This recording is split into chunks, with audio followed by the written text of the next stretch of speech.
새가족 성격공부 제3강에 오신 여러분 환영합니다. 오늘은 하나님의 구원 계획이라고 하는 제목으로 하나님의 말씀 상고하기 원합니다.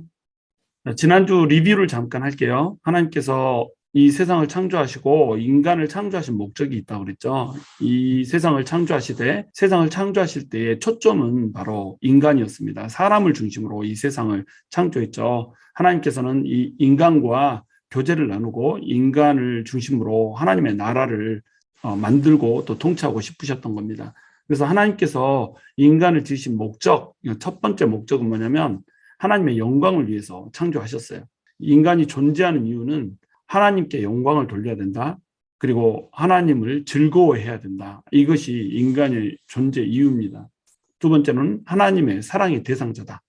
세 번째로는 만물을 다스리는 왕이다. 문화명령을 얘기했었죠. 이 세상을 너네가 통치해라. 대신 너의 왕은 나다. 이것이 하나님께서 우리 인간을 지은 목적이었어요. 바로 이 목적을 위해서 선악과를 동산 중앙에나 심어놓고 이것을 따먹지 말아라 이렇게 얘기한 거잖아요. 이것은 과일 하나의 문제가 아니라 선악과를 따먹지 않는 행위를 통해서 나는 당신을 영광스럽게 하기 위해서 지음받은 피조물입니다 라고 하는 것을 고백했고, 나는 당신을 사랑합니다. 선악과를 따먹지 않는 행위를 통하여서 당신을 향한 나의 사랑을 고백합니다 라고 하는 사랑의 고백의 툴이었고, 또한 하나님께서 따먹지 말라고 하는 그 명령을 지킴으로써 당신이 나의 왕입니다 라고 하는 것을 인정해드리는 툴로서 선악과가 자리를 매김을 하고 있는 거죠. 그래서 선악과는 반드시 필요한 것이었다. 그런데 이 선악과를 마귀가 유혹하여서 인간이 똑 따먹음으로 말미암아 하나님이 나의 인생의 왕이 아니라 내가 나의 인생의 왕이 되고자 하는 이 사건이 바로 선악과를 따먹은 사건이라고 그랬죠. 나는 더 이상 하나님의 사랑이 필요 없어요. 내 스스로 내가 주인이 돼서 살아갈 거예요 라고 하는 말을 한 사건. 또한 당신이 왕이 아니라 내 인생의 왕은 바로 나입니다. 내 인생은 나의 것, 나 인생은 나의 것 라고 노래를 부른 사건. 이 사건이 바로 선악과 사건이라고 했죠. 바로 이 선악과 사건 때문에 인간은 창조의 목적, 방금 얘기했던 그 세 가지 창조의 목적에서 벗어나서 죄인된 인간이 돼버린 겁니다. 그러니까 인간의 정체성이 하나님의 영광을 위해서 피조된 피조물이라고 하는 것, 사랑의 대상자라고 하는 것, 그리고 하나님의 대리 통치자라고 하는 것, 이 세 가지의 인간 정체성에서 이제는 어떤 인간이 돼버렸냐면 죄인이 된 인간이 돼버렸다는 거예요. 근데 죄의 싹은 뭐죠? 사망이라는 겁니다. 그래서 우리가 죄에 대해서 좀 다시 이제 짚어보면 죄의 기원은 뭐라고 그랬어요? 하나님을 왕의 자리에서 끌어내리고 스스로 내가 왕이 되려고 하는 것. 그래서 가장 큰 죄는 뭐냐면 내가 왕이다라고 하는 거예요. 내 인생의 주인은 나다라고 하는 고백, 이것이 가장 큰 죄입니다. 하나님이 왕이 아니고 내가 왕이야. 하나님이 주인이 아니고 내 인생의 주인은 나야 라고 생각하는 것이 가장 큰 죄라는 겁니다. 이 신학적인 죄 때문에 어떤 게 생기냐면 도덕적인 죄가 생기는 거예요. 우리 인간들은 이 도덕적인 죄를 죄로 규정하거든요. 근데 이 도덕은 누가 규정하는 건가요? 우리 인간이 스스로 규정을 한단 말이에요. 그러니까 여기서는 죄고 저기서는 죄가 아닌 이런 서로 다른 잣대를 가지고 어떤 것이 죄인지 아닌지 이걸 따지고 앉아있다는 겁니다. 근데 이 죄는 누가 규정해야 돼요? 창조 주신 하나님이 규정을 해야 된다고 하는 겁니다. 그러니까 하나님을 왕의 자리에서 끌어내림으로써 하나님이 통치자가 아니기 때문에 죄에 대한 규정도 명확해지지가 않는 거예요. 죄가 통일이 되지 않는 겁니다. 자기 나름대로의 도덕률을 세워놓고 이것이 죄고 이것이 선이다 이렇게 얘기를 하고 있기 때문에 잣대가 들쭉날쭉하는 거죠. 그래서 이 잣대에 따라서 하나님을 떠나는 그 신학적인 문제 때문에 자기 마음대로 살고자 하는 도덕적인 문제도 발생하게 된다고 하는 거예요. 우리가 보통 죄의 종류를 원죄, 성품죄, 자범죄 이렇게 나누죠. 원죄는 우리 인간이 태어나면서부터 죄를 유전받고 태어난다는 겁니다. 우리가 죄인이기 때문에 죄를 짓는다는 거예요. 죄인이기 때문에 죄를 지을 생각을 하고 그러면 이제 성품죄가 되겠죠. 그리고 죄인이기 때문에 죄를 실제로 짓고 이건 이제 자범죄라고 얘기한다는 겁니다. 이런 식으로 분류하는데 저는 이제 사실은 대부분의 사람들이 이걸 취하고 있기 때문에 이렇게 분류를 하는 방식을 설명해 드리지만 죄는 사실 이렇게 분해하면 안 돼요. 죄를 제가 다시 한번 정리를 좀 해드릴게요. 하여튼간 죄를 지으면 죄의 결과는 뭐예요? 죄의 결과는 죽음이라는 겁니다. 사망이라는 거예요. 이 사망에도 세 가지 종류가 있다고 그랬죠. 첫 번째는 육신의 죽음이에요. 육체적 죽음. 우리는 태어나서 육체를 가지고 있어서 이 육체를 가지고 살고 있는 것 같지만 태어나는 순간부터 죽음을 향해서 달려가고 있다고 그러죠. 우리 육체적 죽음은 결정되어 있는 것이고 언젠가 한번 반드시 죽어야 하기 때문에 우리는 육적인 죽음을 이미 살고 있다. 그리고 우리는 영적으로 죽었다. 영적인 죽음은 하나님과의 단절을 의미한다고 그랬죠. 하나님을 알 수 없고 하나님을 깨달을 수도 없고 하나님의 음성을 들을 수도 없고 하나님을 볼 수도 없고 이런 존재로 우리가 되어버렸다는 거예요. 이게 이제 영적 죽음이라고 하는 거죠. 그 다음에 둘째 사망이라는 게 있죠. 인간이 죽고 나면 죽음 이후에 삶이 펼쳐지는데 죽음 이후에 모든 사람이 다시 부활을 하게 됩니다. 예수님을 믿었던 사람은 영광스러운 부활로, 예수님을 믿지 않았던 사람은 황충과 같은 벌레와 같은 부활로 부활이 되는 거예요. 그리고 예수님을 믿지 않았던 사람들은 죄의 문제를 씻지 못했기 때문에 영원한 불못에 들어가서 불구덩이에서 타지도 않고 고통을 받아야 되는 이런 상황을 맞이하게 되는데 이것을 둘째 사망이다 이렇게 부른다고 얘기를 했죠. 자, 죄를 구체적으로 제가 좀 분해를 해드리려고 그래요. 죄는 크게 원죄와 자범죄로 나뉠 수가 있습니다. 왜 그러냐면 성품죄는 죄를 진짜로 짓지 않은 것 아니냐 이렇게 해서 원죄, 성품죄, 자범죄로 이렇게 나눈단 말이에요. 근데 성경적으로 엄밀히 따지자면 성품죄도 죄라는 거예요. 우리가 어떤 사람을 미워하는 마음만 품어도 그 미워하는 마음을 품었기 때문에 살인한 자니라 이렇게 얘기하죠. 우리가 어떤 사람을 보고 음욕을 품어도 그 음욕을 품은 것 때문에 이미 간음한 자니라 이렇게 성경은 규정한단 말이에요. 그러니까 성품으로 죄를 짓는 것, 누군가를 미워하고 누군가를 시기하고 누군가를 질투하고 라고 하는 것들이 다 죄라는 거예요. 그러니까 성품죄도 자기가 범한 죄가 되는 거예요. 원죄라고 하는 것은 죄를 아직 범하지 않은 죄입니다. 우리 안에 그냥 내재되어 있는 죄, 이건 이제 원죄라고 하는 거예요. 근데 이것을 죄 지을 생각을 해버렸다. 그러면 이건 자범죄가 되는 거예요. 자신이 범한 죄가 돼버리는 겁니다. 그러므로 자범죄는 성품죄와 행위죄로 나뉜다. 이렇게 이제 봐야 되는 거예요. 죄는 크게 두 가지, 원죄와 자범죄로 나뉜다. 그런데 이 자범죄에 성품죄와 행위죄가 있다. 이렇게 봐야 된다는 겁니다. 그리고 이건 죄의 표출에 따라서죠. 죄가 우리 마음속에 존재하는 거 아니면 밖으로 표출되는 것에 따라서 성품죄와 행위죄로 나뉘는 겁니다. 그런데 죄의 형태에 따라서 죄를 분류할 수가 있어요. 첫 번째는 sin of commission이라는 겁니다. sin of commission은 뭐냐면 하나님께서 하지 말라고 했는데 이것을 해버린 거예요. sin of omission은 뭐냐면 하라고 했는데 안 한 거예요. 이웃을 돌봐라, 원수를 사랑해라, 이건 하라고 한 거잖아요. 하라고 한 것을 안 해버리면 이것도 역시 죄가 돼버린다는 거죠. 또 죄의 인지에 따라서 자범죄가 나뉘어요. 이것도 둘로 나뉘는데 알고 지은 죄, 모르고 지은 죄. 우리가 양심이 마비가 되어버렸기 때문에 죄를 지어도 이것이 죄인지를 몰라요.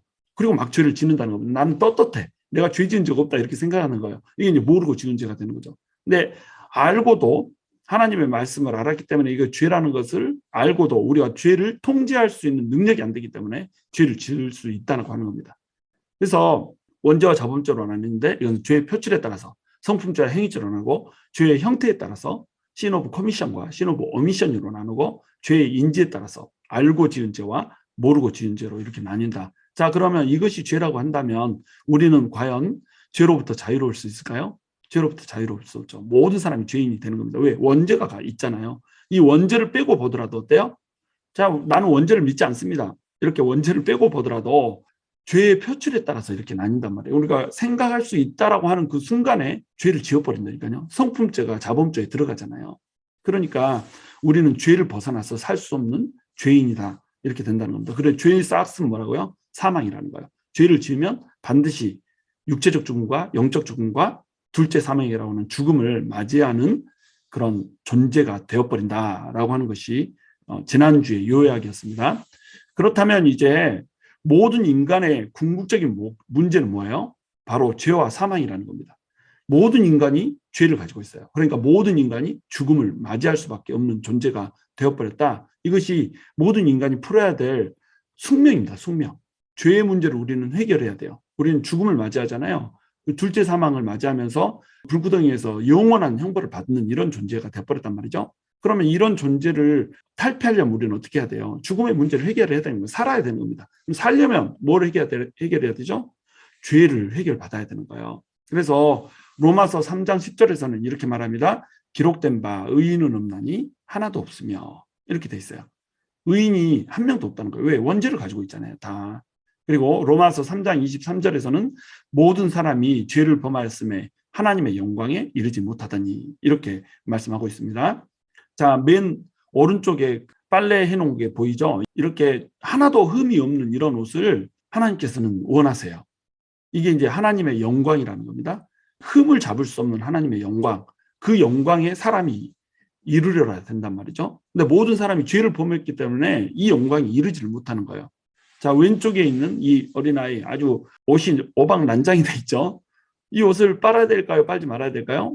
빨아야 되죠. 그런데 오른쪽에 있는 이 엄마가 옷에다 케찹 하나를 떨어뜨렸어요. 케찹을 잠깐 떨어뜨렸어요. 왼쪽에 있는 아이하고 이 오른쪽에 있는 엄마, 옷이 누가 더 더러운가요? 당연히 아이의 옷이 더 더럽죠. 근데 이 엄마가 이렇게 얘기한단 말이에요. 네 옷은 내 옷보다 더 더러우니까 빨아야 되고 나는 점 하나밖에 안 묻었으니까 안 빨아도 돼. 이렇게 얘기한다면 어떨까요? 이 여자를 더러운 여자 이렇게 이제 우리가 부를 수가 있는 겁니다. 옷이 한 점이 묻어 있어도 이건 빨아야 되는 거예요. 만약에 이 케찹이 묻어 있지 않았다면 하루 입고 난 후에 이 다음날 이 옷을 이 여자가 입으면 어떻게 될까요? 또 더러운 여자가 되는 거예요. 왜 그러냐면 눈에 보이지 않지만 땀이 묻어 있잖아요. 눈에 보이지 않지만 보이지 않는 먼지가 묻어 있고 냄새가 꾸리꾸리 할 거 아니에요. 그러니까 옷을 무조건 하루 입으면 빨아야 되는 거 아니에요? 땀이 묻어 있는 이것을 우리가 성품죄라고 부를 수가 있는 겁니다. 눈에 보이지 않아요. 근데 마음속으로 죄를 품었죠. 그러니까 이제 이게 죄가 되는 거예요. 하여튼 이 죄의 문제를 전부 다 해결해야 된다는 겁니다. 왼쪽에 있는 아이도 오른쪽에 있는 엄마도 옷을 세탁기에 놓고 완벽하게 빨아서 죄를 없애야 된다는 거예요. 그래야 하나님이 원하시는 하나님의 영광, 맨 오른쪽과 같은 깨끗한 옷이 된다는 거예요. 바로 이 깨끗한 옷을 입어야 우리가 천국에 들어갈 수 있다는 말이죠. 자, 그러면 이제 이런 질문을 합니다. 착한 사람이 천국 가야 되는 거 아니야? 예수 믿는다고 천국 간다는 게 말이 돼? 그럼 예수 믿고 악한 일을 하는 사람은 어떻게 돼? 예수 안 믿는데 착한 사람은 어떻게 돼? 이런 식으로 질문을 할 수가 있다는 겁니다. 그런데 오해가 있어요. 인간의 눈으로 비교를 할 때 이 사람은 좀 착하고 저 사람은 좀 악하고 이렇게 보일 수 있다는 겁니다. 마치 이 그림에서 보듯이 이 오른쪽에 있는 엄마가 볼 때는 왼쪽에 있는 아이가 너무 더럽죠. 그러니까 네 옷보다 내 옷이 깨끗함으로 네 옷만 빨고 내 옷은 안 빨까요? 이렇게 말할 수 있다는 겁니다. 이게 내 오해라는 거죠. 기록된 바 의인은 없나니 하나도 없다. 모든 사람이 죄를 범했다. 이거예요. 그러니까 모든 사람이 전부 착한 사람이 아니라는 겁니다. 우리 인간의 눈에 보기에 우리 인간이 죄인이기 때문에 조금 덜 죄인이고 조금 더 죄인이고 이런 것이 있을 수 있죠. 여러분 감옥에 가면요. 감방에서도 죄의 질이 달라져요. 예를 들어서 뭐 성범죄자다 이러면은 감옥에 있는 죄수들도 막 서로 학대하고 막 이러잖아요. 뭐 시리얼 킬러다 그러면 한 명 죽은 사람보다 훨씬 높은 자리에 앉아 있잖아요. 그래도 내가 별이 몇 개인데 막 이러면서 감옥에 한 번 간 사람, 5번 간 사람이 체급이 있단 말이에요. 죄수들을 다 모아놓은 감방 안에서도 죄의 깊이가 다 다르다는 겁니다. 그러면 도둑질만 한 사람은 사람 죽인 사람보다 저 흉악한 죄인 이렇게 부를 수 있겠잖아요. 나는 그냥 그저 빵 한 조가리를 훔쳤을 뿐인데 장발장이 됐어. 막 이렇게 할 수 있잖아요. 그러니까 사람이 착한 사람이라고 하는 규정, 이 규정은 어떻게 하냐면 자기 잣대를 가지고 잰다는 거예요. 자기 잣대로 자기보다 착하면 착한 사람이야. 자기보다 악하면 악한 사람. 근데 악한 사람이 다 자기를 악하다고 생각하나요? 여러분 시리얼 킬러들 나는 죄인입니다. 눈물 똑똑 흘리는 거 봤어요? 고개 빳빳이 들고 마스크도 안 끼고 딱 하면서 자기를 보고 뭐라고 욕하면 쫙 째리고 막 이렇게 하잖아요. 왜 그래요? 양심이 화인 맞아서 죄에 대한 잣대가 없어진 겁니다. 죽일 놈을 난 죽였다 이거죠. 인간 쓰레기를 정리했다 이거죠. 그러니까 나는 죄인이 아니고 의로운 사람이다. 악한 사람들을 죽여 없애고 이 세상을 정화시킨 의로운 사람이다. 이렇게 주장할 수도 있단 말이에요. 그러면 이 사람은 착한 사람인가요? 악한 사람인가요? 그러니까 인간의 눈으로 보기에 착한가 악한가라고 하는 것은 의미가 없다는 겁니다. 하나님께서 위에서 내려다보면 다 똑같아진단 말이에요. 자, 오른편에 있는 사람 설텐 커센이라고 하는 사람이에요. 256m입니다. 키가 2m가 넘어요. 256m, 거의 뭐 3m에 육박하죠. 이렇게 큰 사람이 있습니다. 근데 이 밑에 있는 사람, 땡기라고 하는 사람이 있어요. 땅에서 땡겨버렸어요. 땡기. 그래가지고 55.4cm예요. 55cm, 제 팔뚝만 합니다. 이런 사람이 있어요. 이 두 사람이 같이 서 있으면 누가 봐도 코시엔이 땡기보다 크죠. 그런데 63빌딩에서 이 두 사람을 내려다본다. 엠파이어 스테이트 빌딩에서 이 두 사람을 내려다본다. 그럼 어떻게 되겠어요? 그냥 둘 다 한 점으로 보이는 겁니다. 이것이 하나님이 바라보는 관점이에요.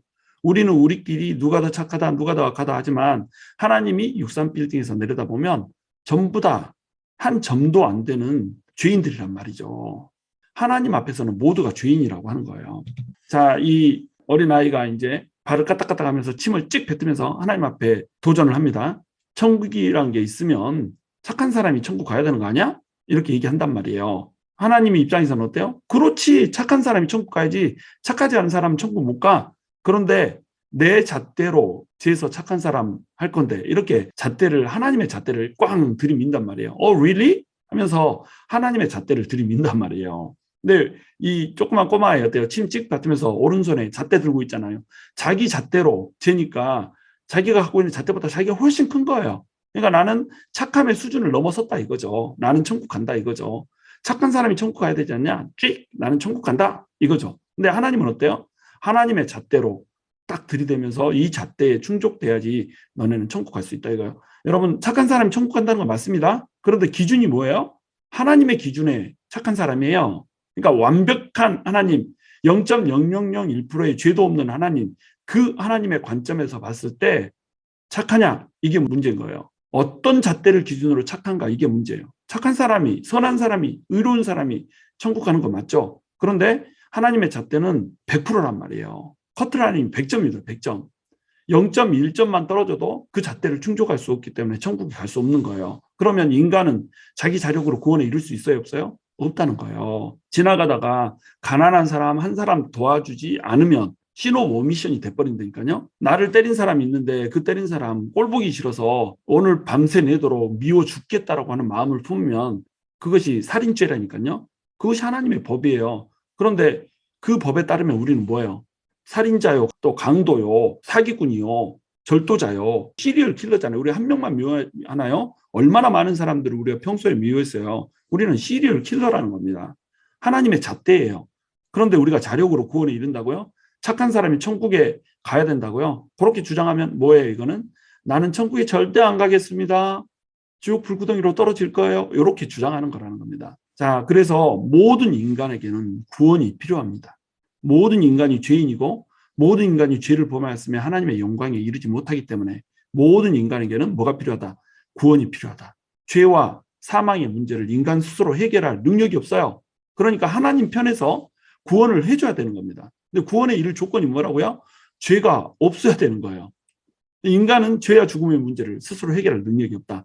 오로지 구원자를 통한 구원만이 필요하다 이거예요. 근데 하나님께서 이 길을 열어주셔버린 겁니다.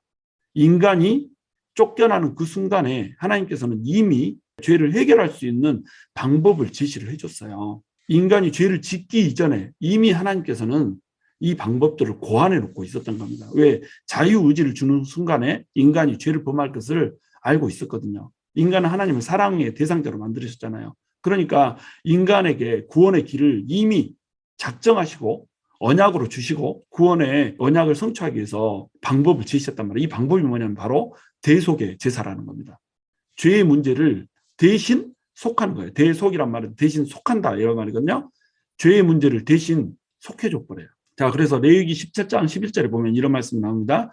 육체의 생명은 피에 있습니다. 내가 이 피를 너희에게 주어 단에 뿌려 너희의 생명을 위하여 속하게 하였나니 생명이 피에 있으므로 피가 죄를 속하느니라. 생명이 우리 피 속에 들어있다는 거예요. 우리가 죄를 지었다 그러면 우리는 생명을 바쳐야 돼요. 피를 흘려야 돼요. 그런데 누군가가 나를 대신해서 피를 흘려서 나의 죄를 씻어줘 버렸다. 그럼 어떻게 된다는 거예요? 죄가 속해지고 생명이 살아난다는 겁니다.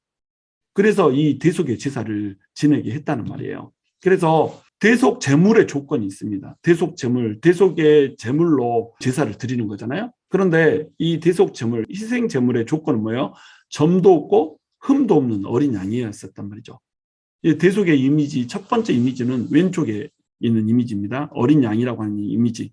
자, 이 어린 양이 피를 흘려요. 이 어린 양의 목을 따서 목에서 피를 흘리고 그 피를 받아서 그 피를 인간들이 제사 드리고 있는 그곳에 확 뿌립니다. 그러면 그 피를 딱 받으면서 양을 바친 사람은 내 죄를 대신하여서 바쳤기 때문에 살아남는다는 거예요. 자, 내 대신 누가 죽었죠? 어린 양이 죽었단 말이에요. 점도 없고 흠도 없는 어린 양이 죽었다는 겁니다. 그런데 또 하나의 대속 이미지가 있어요. 또 하나의 대속 이미지는 오른쪽에 있는 이미지인데 두 마리의 염소가 필요했단 말이에요.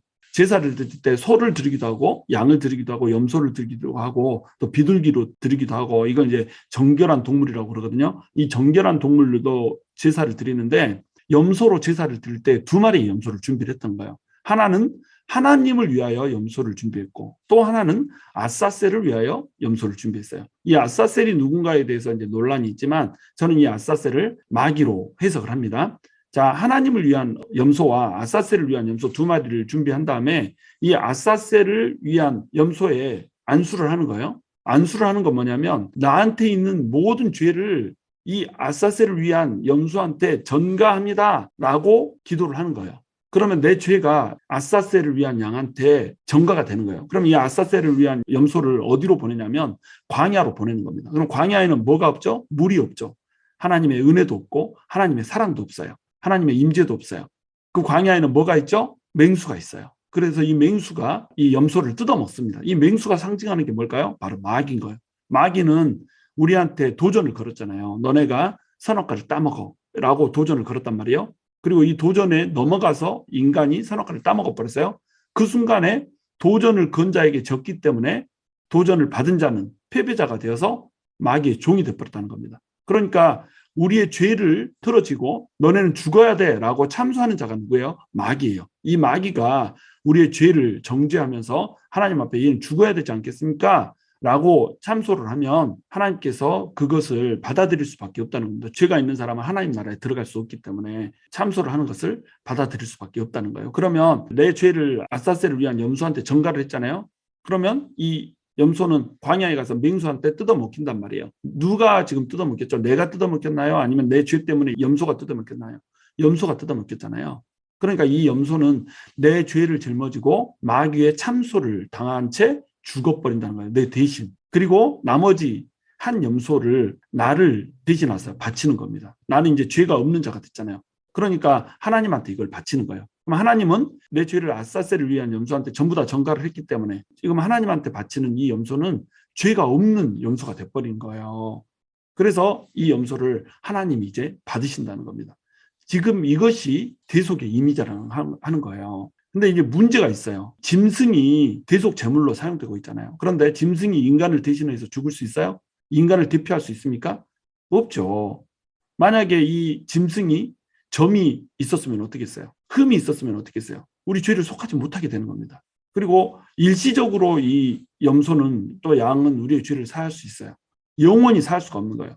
그러니까 늘상 상범죄를 드렸어야 됐고 늘상 또 속죄제 제물로 속죄일에 또 1년마다 한 번씩 제사를 드렸어야 되는 이런 일들을 했어야 됐다는 겁니다. 그러므로 이 짐승이 인간을 대신해서 죽는 이 대속의 이미지는 바로 예표라는 거예요. 예표. 예표란 것은 심볼이요, 상징이라는 겁니다. 그림자요, 모형이라는 거예요. 그럼 모형이고 그림자라면 뭐가 있다는 거예요? 원형이 있다는 거예요. 실체가 있다는 거예요. 이 실체는 누굴까요? 바로 우리의 구원자 되시는 예수 그리스도를 얘기하는 겁니다. 점도 없고 흠도 없는 어린 양, 이것은 죄도 없고 허물도 없는 구원자, 이것을 의미를 하는 거예요. 그래서 이 아사셀을 위한 두 마리의 염소, 이것을 우리가 어떻게 이해를 하면 되냐면 이 손이 우리라고 봅시다. 이 손에 죄가 이렇게 있어요. 이 죄가 있으면 우리는 어떻게 해야 되나요? 반드시 죽어야 되는 거죠. 반드시 우리는 죽을 수밖에 없습니다. 근데 이 죄를 누구한테 전가를 해버려요? 아사셀을 위한 염소한테 전가를 해버리는 겁니다. 이렇게 전가를 하면 나는 죄가 있어요, 없어요? 없죠. 이 아사셀을 위한 염소는 죄가 있어요, 없어요? 있죠. 그러니까 나는 살고 아사셀을 위한 염소는 죽어버리는 거예요. 근데 나는 어때요? 이제 죄가 없으니까 하나님께 드려지는 염소가 되어서 드려질 수가 있다는 거예요. 자, 이 일을 해주신 분이 누구라고요? 바로 우리 예수 그리스도라는 겁니다. 구원자이신 예수 그리스도라는 거예요. 우리가 죄인이에요. 죄인이기 때문에 죄가 있어요. 그래서 이 죄를 누구한테 전가했다는 거예요? 예수 그리스도한테 전가를 했다는 겁니다. 그러면 예수 그리스도는 아사셀을 위한 염소가 돼서 십자가상에서 죽은 겁니다. 그리고 우리는 어때요? 하나님께 바쳐지는 죄가 없는 인간이 될 수 있게 이렇게 돼버렸다는 거예요. 바로 이것이 이제 죄의 전가라고 하는 거예요. 또 반대로 예수님께서는 우리에게 뭘 전가해 줬죠? 의의를 전가해 줬습니다. 그래서 우리가 의롭다함을 입고 하나님 앞에 설 수 있게 이렇게 돼버렸다는 거예요. 자, 그러면 구원자의 자격은 뭐라고요? 인간을 대표해서 죽어야 되기 때문에 뭐다? 사람이어야 된다. 반드시 사람이어야 됩니다. 또 구원자의 자격은 뭘까요? 죄인을 위해서 대신 죽어야 되기 때문에 죄가 있으면 돼야 한대요. 죄가 없어야죠. 근데 문제는 뭐예요?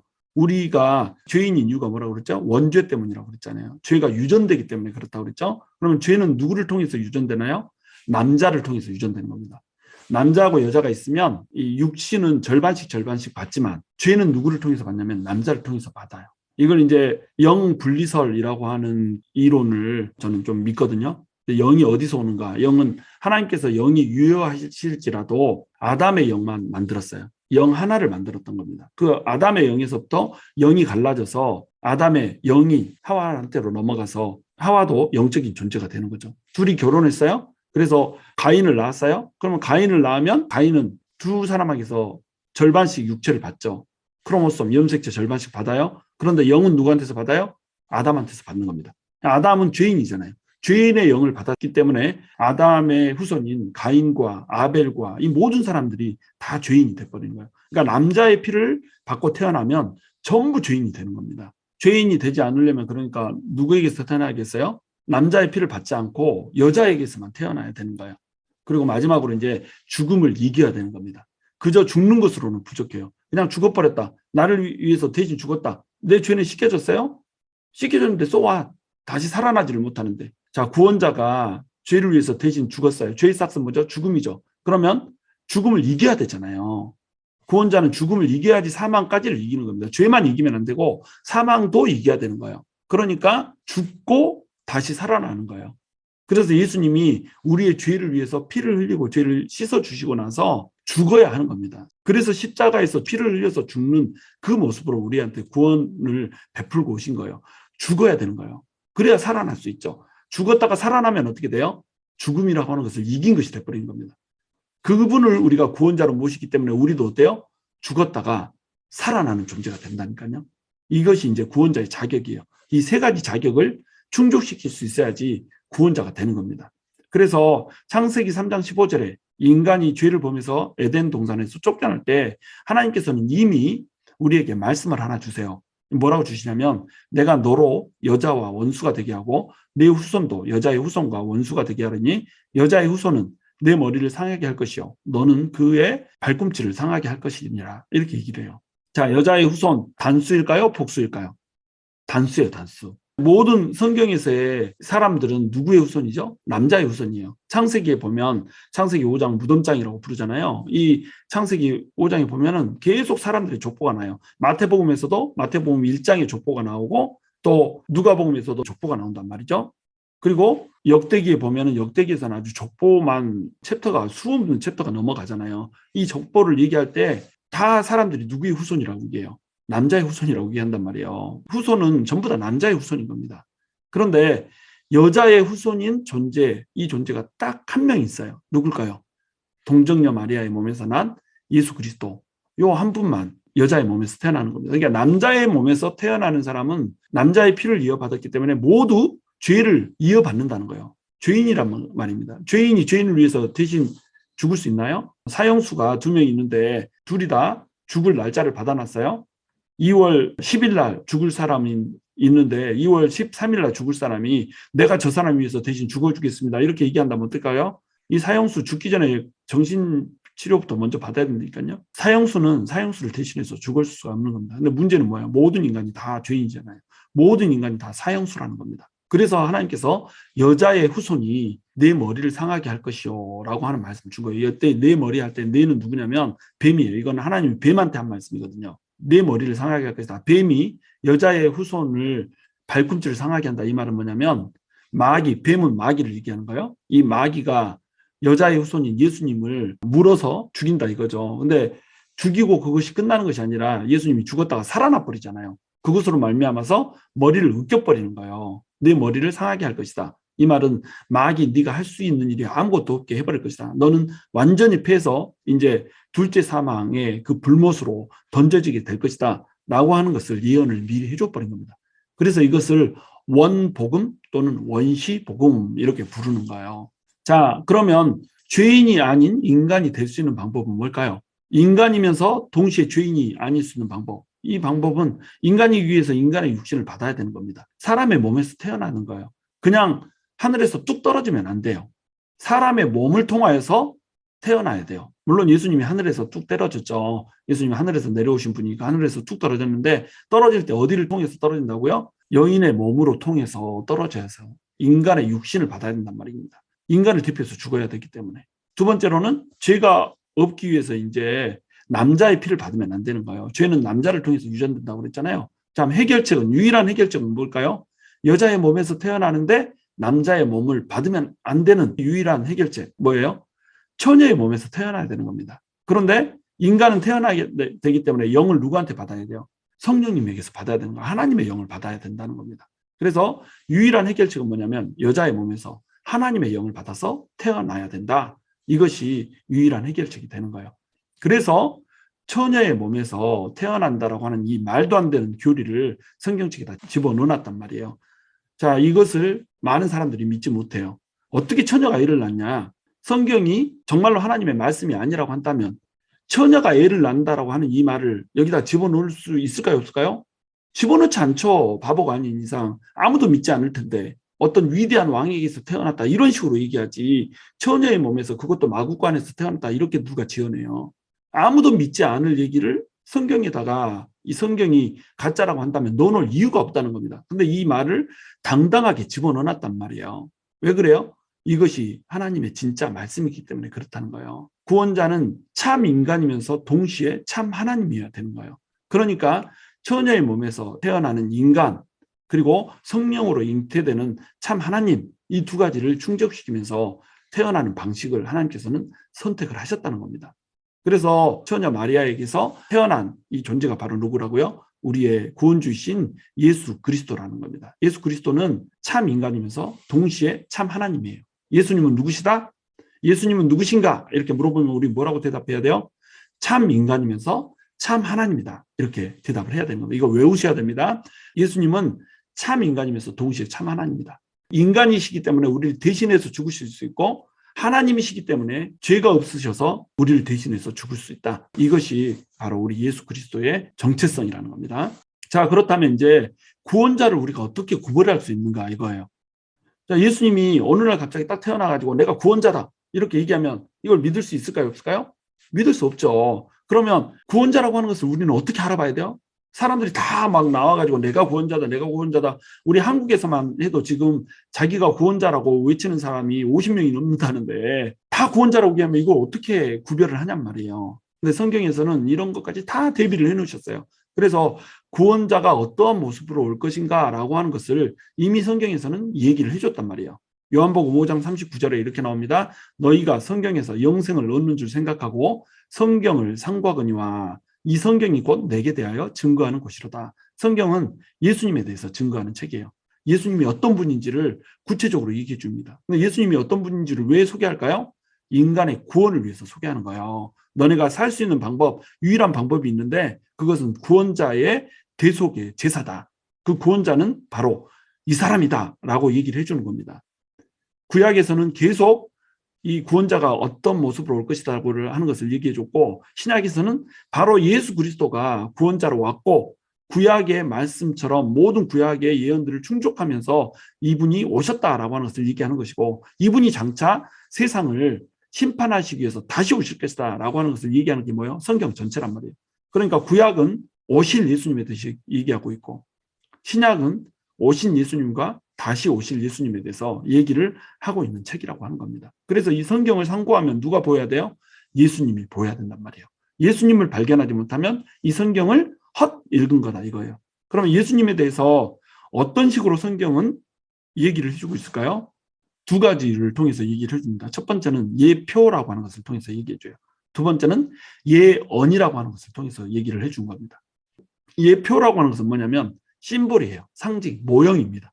자, 이러이러한 모형, 이러이러한 틀 이런 거 있는데 요거 봐라, 요거처럼 생겼으면 된다 이렇게 보여주는 거예요. 그래서 예표가 이제 어떤 것인지 제가 이제 설명을 해드리면, 오른편에 그림 하나가 있죠. 요 까만 그림자, 이게 이제 예표인 거예요. 그림자죠. 명확하게 보이지 않아요. 그림자로 보여요. 자, 너네 구원자가 올 텐데 구원자는 바로 이런 모습으로 올 거야 라고 하는 심볼을 줬습니다. 한 3일 후에 이런 사람이 이렇게 생긴 사람이 와가지고 너한테 100만 불을 줄 거야. 이 사람을 네가 찾기만 하면 돼. 그를 찾아라. 이렇게 얘기한다면 여러분 이 사람을 찾아야 100만 불 볼 거 아니에요. 밑에 나와 있는 그림 셋 중에 나한테 100만 불을 줄 사람 누굴까요? 현빈, 잘생겼죠. 김태희, 남자들의 로망이죠. 그런데 옆에 있는 펩시맨, 아우 그냥 눈도 없고 이거 이상하게 생겼잖아요. 전혀 볼품이 없잖아요. 그렇죠? 그런데 이 세 사람 중에 과연 나에게 100만 불을 줄 사람 누굴까요? 당연히 펩시맨이에요. 우리 눈에 보기에 보잘것없고 말이 안 되는 것 같이 보이고 황당해 보여도 눈도 없고 코도 없고 입도 없는 것처럼 보여도 맨 위에 있는 이 그림자하고 가장 비슷한 포즈를 취하고 있는 게 누구예요? 바로 펩시맨이잖아요. 그러니까 아무리 멋지게 보이고 아무리 이쁘게 보여서 우리를 현혹한다고 할지라도 이들은 우리에게 100만 불을 줄 자가 아니라는 겁니다. 우리에게 100만 불을 줄 자는 뭐예요? 바로 펩시맨이란 거예요. 왜? 보여줬잖아요. 이런 포즈로 올 것이라고 보여줬잖아. 보여줬으면 이대로 와야 되는 거예요. 아무리 이쁘고 멋있어도 손가락 하나 들고 있으면 안 돼요. 손가락 5개 다 펴고 있어야 돼요. 그리고 아무리 멋있어도 손 내리고 있으면 안 돼요. 손 올리고 있어야 되는 거예요. 자, 이것을 뭐라고 부른다고요? 예표라고 부른다는 겁니다. 자, 예표에 얘들이 있어요. 요거 다 얘기하려면 오늘 날을 새도 부족하죠. 이런 인물들을 통해서 예표를 줍니다. 아담, 아벨, 노아, 멜기세덱, 아브라함, 이삭 이런 요셉 이런 인물들이 다 예표의 얘들이에요. 상징이죠. 사건들, 홍수의 사건, 10가지 재앙, 6월절, 롯뱀, 요단강 사건, 예루살렘 이런 것들이 다 또 예표의 얘들이에요. 의식들, 제사의식, 방금 제사 설명했죠. 정결례, 명절, 안식령, 희년, 절기, 구조들, 방주, 성막, 성전, 희장, 지성소, 도피성, 세성전, 기구들, 노제단, 물두멍, 촛대, 떡상, 향단, 시온소, 언약궤, 색깔들, 청색, 붉은색, 흰색, 자주색 이 모든 것들이 다 예수님에 대해서 신비롭게도 예표를 하고 있단 말이에요. 이것이 예수님을 상징하는 상징들이라는 겁니다. 이제 뭐 나중에 시간이 되면 다들 이거 다루게 되겠지만 이것이 예표의 예들이란 말이에요. 이 수많은 예표들을 인물들을 통해서 사건들을 통해서 의식들을 통해서 구조들을 통해서 기구들을 통해서 색깔들을 통해서 우리한테 제시해 놓고 나서 자, 이 모습으로 올 거야 라고 얘기를 해줬다는 겁니다. 그 누가 와서 내가 구원자다 얘기해도 요 예표의 모습대로 안 와 있으면 하나님께서 보여주신 상징대로 안 오면 이것은 구원자다 아니다? 아니라는 거예요. 자, 그래서 두 가지만 이제 소개를 합니다. 구원의 청사진 예표로 되어 있는 거 노아의 방주. 노아의 방주는 어때요? 노아 시대에 홍수가 임할 거라고 하는 이 예언을 받았어요. 그래가지고 방주 안에 타라고 그렇게 노아가 소리소리 외치고 복음을 전해도 타지를 않습니다. 그런데 방주 안에 들어간 사람은 몇 명이에요? 8명. 노아의 가족 8명만 들어가고 나머지는 다 안 들어갔단 말이죠. 근데 실제로 어떻게 했어요? 비가 내렸어요. 비가 와가지고 전부 다 물에 잠겨서 죽어버리죠. 자, 이것은 노아의 얘기일까요? 예수님의 얘기일까요? 영생을 얻고자 성경을 상고하는데 이 영생을 누구를 통해 줘요? 예수님을 통해 준다는 겁니다. 그냥 방주 안에 들어간 사람만 산다. 이때 방주는 누구를 얘기하겠어요? 예수님이라는 거예요. 예수 안에 들어간 사람만 구원을 얻는다는 겁니다. 지금도 사람들이 예수님이 구원의 방주다. 예수님을 타세요. 라고 얘기해도 타요? 안 타요? 안 타요. 노아의 시대 때 비가 내릴 때 그때야 비로소 이 문이 닫혀진 방주를 두드리면서 막 살려주세요, 살려주세요. 문 열어주세요. 노아님. 그전엔 노아 이름 쉽게 막 이렇게 하다가 이제는 노아 정말 당신만이 우리의 구원이십니다. 막 이렇게 하면서 문을 두드려도 문이 열려요, 안 열려요? 안 열려요. 때는 이미 늦으리. 지금도 마찬가지예요. 예수 믿어라, 예수 믿어라 하는데 예수 안 믿어요. 그런데 심판의 날 불구덩이 속에서 불이 막 떨어지고 유황불이 떨어지고 이 축이 제대로 서면서 그냥 별들이 떨어지고 막 이렇게 될 때 사람들은 그때서야 큰 소리 외쳐 울겠죠. 나를 구원해 주세요. 살려주세요. 죽기 싫어요. 이미 때는 늦으리. 살아있을 때 예수 안에 들어가는 사람만 산다는 겁니다. 또 구원의 청사진 두 번째, 이것도 예표예요. 출애굽 사건이죠. 자, 애굽의 장자의 재앙이 임했죠. 그런데 이 재앙이 임할 때에 문 설주와 문 기둥에 양의 피를 발라놓은 사람들만 산다는 거예요. 죽음의 사자가 이제 온 이집트를 지나갑니다. 이 피가 발라져 있지 않으면 어때요? 전부 다 가서 첫 번째 아들들을 다 죽여버리는 이 재앙을 하나님이 주신 거예요.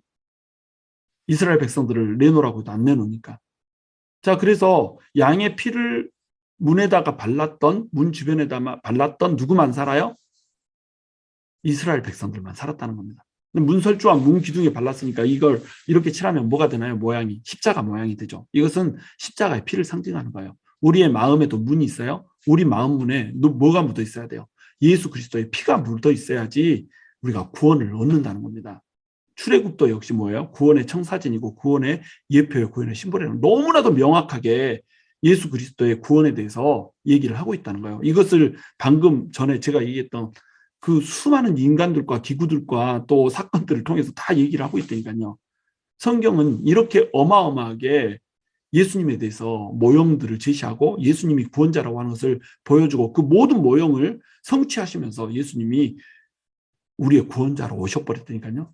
그걸 모르니까 예수님을 못 믿는 거예요. 근데 그걸 설명해줘도 예수님을 못 믿는 사람들이 있어요. 어쩌라고. 설명해줘도 못 믿는데 어쩌라고. 정말. 그리고 이제 예언이 있다고 그랬죠. 예언의 예들을 지금 제가 쫙 써놨어요. 이걸 다 이제 설명하자면 이것도 3박 4일 날을 세야 돼요. 성경이 어마어마한 책입니다. 예수 그리스도 한 분에 대해서 330번의 예언을 해놨어요. 330번의 예언을 해놨는데 330번의 예언이 이상의 예언이 예언된 대로 다 이루어졌어요.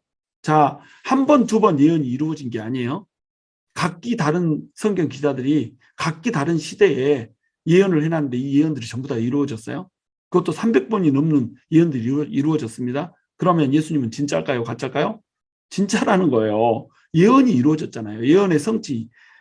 4,000년 전에, 2,000년 전에, 1,500년 전에, 1,000년 전에, 700년 전에 셀 수 없는 예언들이 펼쳐졌고 이 예언들이 다 이루어졌다니까요. 도대체 그때 그 시대의 사람들은 어떻게 지금 예수님이 오실 거라고 하는 것을 알고 예언을 했을까요? 하나님의 말씀이니까 하나님은 모든 것을 아시니까 예언해놨잖아요. 그 예언들이 다 이루어져 버렸다니까요. 지금 이 많은 것들을 다 설명할 수조차도 없을 정도로 이것도 일부예요. 지금 펼쳐져 있는 이것도 일부. 눈에 잘 보이지도 않죠. 글자가 작아가지고. 글자 크게 하면 페이지가 넘어가니까 작게 한 거예요. 폰트 14. 이거 이렇게 많은 예언들 여기에도 다 담겨져 있지 않다니까요. 이것을 다 성취했다. 제가 예언에 성취된 예언만 20선을 쫙 뽑아서 지금 말씀해 드립니다. 여자의 후손으로 올 것이다. 아브라함의 후손, 이삭의 후손, 야곱의 후손, 유다의 후손, 다윗의 후손 각기 다른 예언들이에요. 이걸 제가 짬뽕해 놓은 겁니다. 아브라함의 후손으로 올 것이다. 예언해 놨어요. 이삭의 후손으로 각기 다르게 예언했다니까요. 그런데 이것을 다 섞어서 누구의 후손으로 올 것이다라고 하는 것을 전부 다 충족을 시켰고 베들레헴에서 태어날 것이다. 태어날 장소를 어떻게 이게 예언을 합니까? 나사렛에서 자랄 것이다. 탄생할 때 유아 학살이 있을 것이고 애굽으로 피신할 것이다. 뭐 2살짜리 예수님이 헤로드 왕한테 부탁하겠어요? 이거 예언돼 있으니까 저기 2살짜리 애들은 전부 다 죽여주실래요? 응애, 내가 애굽으로 피신했다 돌아올게요. 응애, 우리 짭시다. 이렇게 할 수 있을까요? 할 수 없는 거란 말이에요. 조작이 불가능하다는 겁니다. 또 선지자가 미리 와서 길을 평탄하게 할 것이다. 세례 요한이 왔죠. 하나님의 아들로 선포될 것이다. 갈릴리에서 사역할 것이다. 비유를 사용할 것이다. 나귀를 타고 예루살렘에 들어갈 것이다. 제자 중 하나가 배신할 것이다. 이것도 뭐 짰다고 해보세요. 가룟 유다한테 자 우리 짜고 나 십자가에 달릴 테니까 네가 나를 배신해라. 이렇게 해서 십자가에 달려서 죽어요. 죽어서 예수 그리스도가 얻을 게 뭐예요? 뭘 취하자고 이런 거짓말 이런 사기를 합니까? 또 이 제자가 예수님 배신하고 나서 어때요? 죽어버리잖아요. 자살하잖아요. 둘이 짰으면 뭐 하려고 둘이 다 죽는 길을 택하겠어요. 그렇죠. 유익이 있으니까 거짓말하는데 거짓말이 아니고 진짜니까 둘 다 죽잖아요. 제자 중 하나가 배신할 것이다. 배신하는데 그냥 배신하나요? 은 30냥 받고 배신하잖아요. 이것도 예인도 있다니까요. 은 30에 예수님을 팔 것이다. 근데 이 은 30이 뭐예요? 노예 한 사람의 몸값이에요. 그러니까 종으로 팔려갈 것이다. 이것도 예언되는데 이것도 성취해버리죠. 그리고 이것이 또 공교롭게도 토기장의 밥값이었어요. 토기장의 밥값으로 팔 것이다 이랬는데 은 30으로 토기장의 밭을 산다니까요. 이걸 어떻게 짜고 칠 수 있냔 말이에요. 이 토기장의 밭을 산 것은 제사장들이 샀는데 예수님을 죽인 대적들이 샀잖아요. 예수님이 죽을 때 양심이 찔려가지고 자기 자살하기 직전에 자기가 받았던 은 30냥을 성전에다 던져주니까 이 성전에서 이미 피 흘린 이 돈을 우리가 성전에다 예치할 수 없다 이래가지고 이거 가지고 밭을 사잖아요. 토기장이한테. 그 밭값이 은 30이었다니까요. 이것을 어떻게 조작할 수 있냐고요. 침뱉음을 당하고 채찍을 맞을 것이다. 악인들과 함께 형벌을 받을 것이다. 손발이 찔릴 것이다. 자, 유대인들은 돌로 쳐서 죽이는 형벌을 했어요. 이 예언이 있을 때만 해도 손발이 찔리는 예언, 십자가에 달리는 예언, 옆구리에 창이 찔리는 이런 예언은 꿈도 꾸지 못하죠. 돌에 맞아 죽을 것이다. 이렇게 예언도 있어야 되죠. 유대인들이니까. 그런데 이때가 로마 시대여가지고 예수님이 로마 시대에 오셔서 돌아가시면서 손발이 찔리잖아요. 못에 구멍이 이 손에 목구멍이 뚫리고 발에 목구멍이 뚫리고 옆구리에 창구멍이 뚫려서 이렇게 돌아가시잖아요. 이걸 어떻게 아냐고요. 다리뼈가 꺾이지 않을 것이다. 십자가에 못 박힌 사람들은 전부 다 이 다리뼈가 꺾이지 않으면 다리를 힘에다 주고 위로 올라가서 숨을 쉬고 내려오고 막 이렇게 되기 때문에 오랫동안 살아있을 수 있단 말이에요. 너무 고통스러우니까 빨리 죽여주기 위해서 다리뼈를 전부 다 부러뜨렸거든요. 그런데 예수님은 이미 죽어 있었기 때문에 다리뼈를 부러뜨리지 않았단 말이죠. 어린 양을 먹을 때 이 양을 먹는 출애굽을 기념하는 이 유대인들의 행사에서는요, 양의 뼈를 부러뜨리지 않아요. 고기를 빼놓지 않고 뭐 내장까지 머리고기까지 다 먹는데 다리뼈는 부러뜨리지 말아라. 그 몸에 어떤 뼈도 부러뜨리지 말아라. 예표로 되어 있는데 이것을 예언으로 또 줬단 말이에요. 다리뼈가 꺾이지 않을 것이다. 도대체 다리뼈가 꺾이지 않을 것이라고 하는 예언을 왜 줬냐고요. 그런데 이것이 십자가의 형벌과 딱 맞아 떨어지더란 말입니다. 옷을 제비 뽑을 것이다. 밑에서 예수님 통으로 짠 속옷 뺏어 가려고 서로 제비 뽑았다니까요. 이 로마 병정들이 그러면 예언이 어떻게 됐는지 알고 예수님을 구원자로 만들어 주려고 제비 뽑고 앉았을까요? 그 밑에서? 아니죠. 이것은 조작할 수가 없는 겁니다. 그리고 부자의 묘실에 장사될 것이다. 아리마대 사람 요셉이라고 하는 사람이 숨어서 몰래 예수를 믿는 사람이었는데 예수님이 하필 죽고 나서 담대하게 나가서 시체를 달라 내가 장사 지내겠다 이러고 나서요. 지금까지 숨어 지내는데 용기를 내서 나서요. 왜 그래요? 예언 때문에 그래요. 예언 성취하려고. 아리마대 요셉이 엄청난 부자였거든요. 그래서 이 부자의 묘실에다가 장사를 하는 겁니다. 악인처럼 죽었지만 죄수들과 함께 죽었지만 장사되기는 어디에 장사돼요? 부자의 묘실에 장사가 된다니까요. 이 예언들을 다 어떻게 성취하냐고요. 한 사람이. 이런 어마어마한 예표와 예언들을 예수 그리스도 한 사람이 다 성취하고 태어나서 우리를 위해서 살다가 우리를 위해서 죽어 주셨다는 겁니다. 자, 그래서 예수 그리스도에 대해서 얘기하는 책이 바로 성경이다. 예수 그리스도에 대해서 얘기하는 이유는 뭐냐면 우리에게 구원을 주시는 구원자이시기 때문이다. 자, 예수 그리스도 이렇게 우리가 부르는데 예수 그리스도 할 때 예수와 그리스도의 차이는 뭘까요? 예수는 이름이에요. 그리스도는 직분입니다. 예수는 이름이고 그리스도는 라스네임이고 막 이런 거 아니에요. 예수가 이름이고 그리스도는 타이틀입니다. 그리스도라고 하는 말은 헬라어예요. 네, 이 헬라어인 그리스도는 어디서 왔냐면 히브리어에서 번역한 거 아니에요. 그러니까 히브리어에서는 뭐예요? 이게 메시아라는 겁니다. 메시아를 그대로 번역해 놓은 게 이제 그리스도라는 말이에요. 예수는 뜻이 여호와의 구원이라고 하는 뜻입니다. 근데 그리스도는 무슨 뜻이냐면 기름 부음을 받은 자라는 뜻이에요. 메시아의 원래 뜻이 구원자, 우리는 이렇게 알고 있는데 구원자가 아니에요. 메시아는 기름 부음을 받은 자 이런 뜻입니다. 이것을 기름 부음을 받은 자라고 하는 그 의미를 그대로 살려서 번역을 해놓은 게 헬라어로는 그리스도 이렇게 되는 거예요. 히브리어는 메시아, 헬라어로는 크리스토스 이렇게 되는 거죠. 크리스토스를 우리말로 이제 옮기다 보니까 그리스도 이렇게 이제 옮긴 거죠. 그래서 기름 부음을 받은 자가 구원자라고 성경에서 얘기를 하고 있기 때문에 이게 이제 구원자라고 하는 뜻으로 확장이 된 거예요. 원래는 기름 부음을 받은 자 이런 뜻이죠. 그런데 왜 예수 그리스도라고 하는 이름이 중요한 거냐면 복음을 한 문장으로 요약해라 이렇게 얘기한다면 예수는 그리스도 이렇게 우리가 요약할 수 있단 말이에요. 이 복음이라고 하는 것이 뭐예요? 유앙겔리온 이렇게 얘기하잖아요. 유앙겔리온 이건 뭐냐면 유가 좋다는 뜻이에요. 이 유가 들어가면 다 좋다는 접두어입니다. 이 안겔로스는 뭐냐면 메신저라는 뜻이에요. 소식이란 뜻이죠. 그래서 유앙겔리온 이러면 좋은 소식 이런 뜻이 되는 거예요. 그러니까 이걸 좋은 소식이라고 하는 말을 우리 한문으로 옮겨놓은 게 복음이고 순수 우리말은 아니구나. 소식도 한문이 들어가니까 좋은 소식 이렇게 되는 거예요. 영어로는 good news 이렇게 되는 거죠. 자, 이거를 한 단어로 만드는 게 뭐냐면 가스펠이라고 하는 거예요. 가스에서 이 GO 요거는 구스에서 왔어요. 그리고 스펠 이것은 이제 메시지라고 하는 뜻이에요. 그러니까 good message, 가스펠이 good message 이런 뜻이 되는 겁니다. 그래서 good news가 되는 거예요. 그러면 예수 그리스도 이것이 왜 좋은 소식일까요? 예수 그리스도 이 말이 왜 이 복음이 될까요? 그것은 바로 그리스도가 기름 부음을 받은 자라고 하는 뜻 때문에 오는 겁니다. 구약 시대에 기름 부음을 받은 직분이 세 가지 직분이 있어요. 하나는 왕이고, 하나는 제사장이고, 다른 하나는 선지자입니다. 자, 시편 89편 29절에 보면 이렇게 나와요. 또 그의 후손을 영구하게 하여 그의 왕위를 하늘의 날과 같게 하리로다. 이렇게 돼 있죠. 자, 그의 왕위를 하늘의 날과 같게 하리로다. 이렇게 돼 있잖아요. 예수님이 왕으로 오셨다는 겁니다. 그러므로 우리에게 큰 대제사장이 계시니 승천하시니 곧 하나님의 아들 예수시라. 우리가 믿는 도리를 굳게 잡을지어다. 히브리서 4장 14절에 나와 있는 말씀입니다. 예수님이 뭐라고 그래요? 큰 대제사장이라고 그래요. 제사장이 되어서 우리를 위해서 희생 제사를 드려줬어요.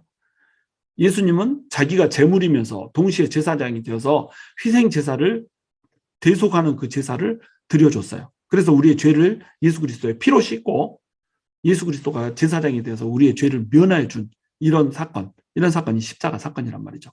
그리고 내 하나님 여호와께서 너희 가운데 내 형제 중에 너를 위하여 너와 같은 선지자 하나를 일으키시리니 너희는 그의 말을 들을지어다. 나와 같은 선지자. 이 선지자는, 이 말은 지금 누가 하고 있어요? 모세가 하고 있죠. 모세 같은 선지자를 불러일으킨단 말이에요.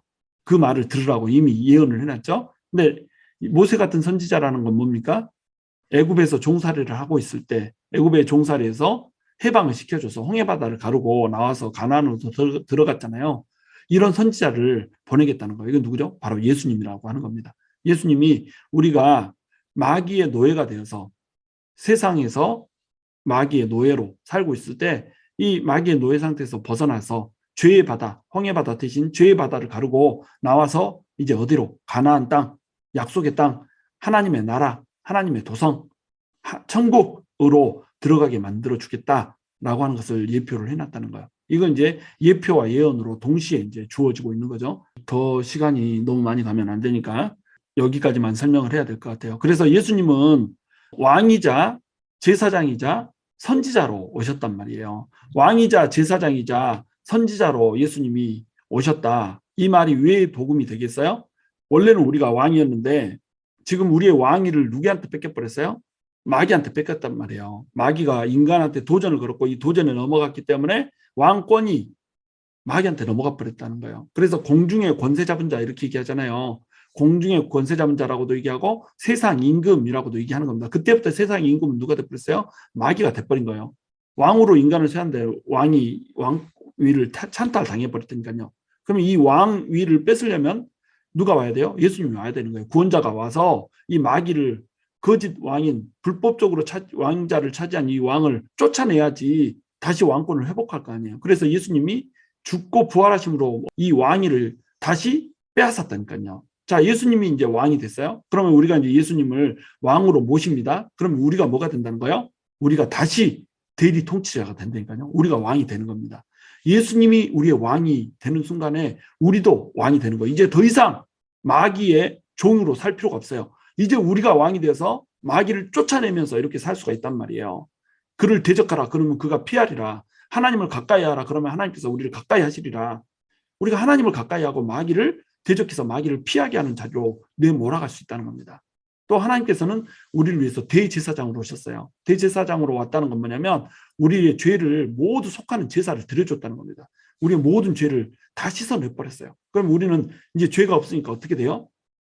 죽어야 되는 이런 실존에서 벗어나서 생명을 얻은 존재가 돼버렸다는 거예요. 우리는 생명을 얻은 존재가 됐습니다. 생명을 취한 존재가 됐어요. 우리는 더 이상 죽지 않아도 돼요. 우리는 죽는다고 할지라도 그 죽음이 끝이 아니고 다시 예수님과 함께 부활하여서 영원히 하나님 나라에서 영원한 생명을 누리게 되는 것, 그것이 바로 우리라는 거예요. 그것이 대제사장이신 예수님이 우리에게 해준 일이라는 겁니다. 죽어야 될 사람이 죽지 않고 영원한 생명을 얻고 지옥불에 떨어져야 할 사람이 지옥에 가는 것이 아니라 천국의 영광 가운데 산다. 마귀의 종이었고 마귀의 자식이었는데 이제는 하나님의 자녀가 돼서 떳떳하게 우리 아버지 하나님이 계시는 그 천국으로 들어간다. 이보다 더 좋은 소식이 있나요? 이보다 더 깊은 소식이 있을까요? 없죠. 그리고 예수님께서는 선지자로 오셨어요. 선지자로 오셨다. 이 말은 뭐냐면 우리를 위해서 갖은 고난과 고초를 당했단 말이에요. 그 고초를 당하면서 우리에게 해준 것은 뭘까요? 천국의 복음을 알려줬다는 겁니다. 하늘나라는 무엇이고 하늘에 가는 방법은 무엇이고 하늘에서는 어떤 삶이 펼쳐질지 이것을 예수님이 가르쳐 주셨다는 거예요. 그걸 우리가 선지자이신 예수님으로부터 배웠어요. 그러니까 우리도 이제 그 말씀을 받아들이고 하늘에서 어떻게 살지 그 소망을, 천국 소망을 갖고 살아가는 거라는 겁니다. 근데 거기에서 끝나는 게 아니에요. 예수님이 우리의 대제사장이 됐잖아요. 그러면 이제 우리는 뭐가 돼요? 예수님을 우리가 왕으로 모시고 있는 순간에 우리는 왕 같은 제사장이 되는 겁니다. 너는 택한 족속이요 왕 같은 제사장이며, 왕이면서 동시에 우리도 제사장이 되는 거예요. 제사장이다 이 말은 뭐냐면 하나님의 나라를 맡았다는 거예요. 지금도 예수 그리스도를 믿지 못하고 죽어가는 그 수많은 사람들에게 예수 그리스도를 소개시켜주고 예수 그리스도로 인하여서 그 피로 인하여서 죄가 씻겨지게 되는 그 경험을 할 수 있도록 예수 그리스도의 피 앞으로, 예수 그리스도의 희생 제물 앞으로 믿지 않는 사람들을 끌고 가야 되는 그 직분을 우리가 맡았다는 거예요. 우리가 제사장의 직분을 맡았다는 겁니다. 그리고 마지막으로 선지자라고 하는 그 역할도 우리가 해내야 되는 거예요. 우리가 선지자라는 얘기가 아니에요.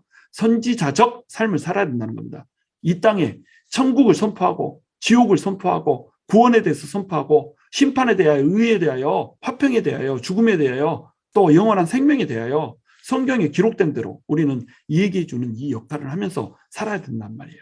예수님께서 오셨어요. 하늘의 왕이신 예수님께서 이 땅에 내려오셨습니다. 하늘 보좌를 내리고 오셨어요. 왕이자 선지자자 제사장으로 기름 부음 받은 자로 오셨어요. 그분을 이제 우리는 우리의 왕이요, 우리의 대제사장이요, 우리의 선지자로 모셨습니다. 그러면 우리의 삶도 이제 어떻게 돼야 된단 말이죠? 우리의 삶도 왕처럼, 제사장처럼, 선지자처럼 살아내야 된다는 겁니다. 세상에 찌그러져서 쭈글쭈글 사는 존재가 아니라는 거예요. 우리는 이제 왕 같은 제사장이요, 이 땅에 죽어가는 영혼들을 하나님께로 돌리고 천국의 복음을 전해야 될 선지자적 소명을 띠고 이 땅에 살고 있는 그런 존재라고 하는 겁니다. 그것이 이제 크리스찬이 된 우리들의 정체성이요, 우리들의 실존이라는 거예요. 우리는 이제 죄인으로 살아가는 것이 아니라 죄인이라고 하는 정체성을 벗어나서 왕이요, 제사장이요, 선지자라고 하는 정체성을 가지고 이 땅을 살아가고 있는 존재들이다. 그것이 바로 우리요, 우리의 이름은 크리스찬인 겁니다. 저와 여러분이 크리스찬답게 예수 그리스도를 모신 자답게 이 세상에 질질질 끌려가는 것이 아니라 이 세상의 왕으로, 제사장으로, 선지자적으로 살아갈 수 있게 되기를 주님의 이름으로 축원합니다.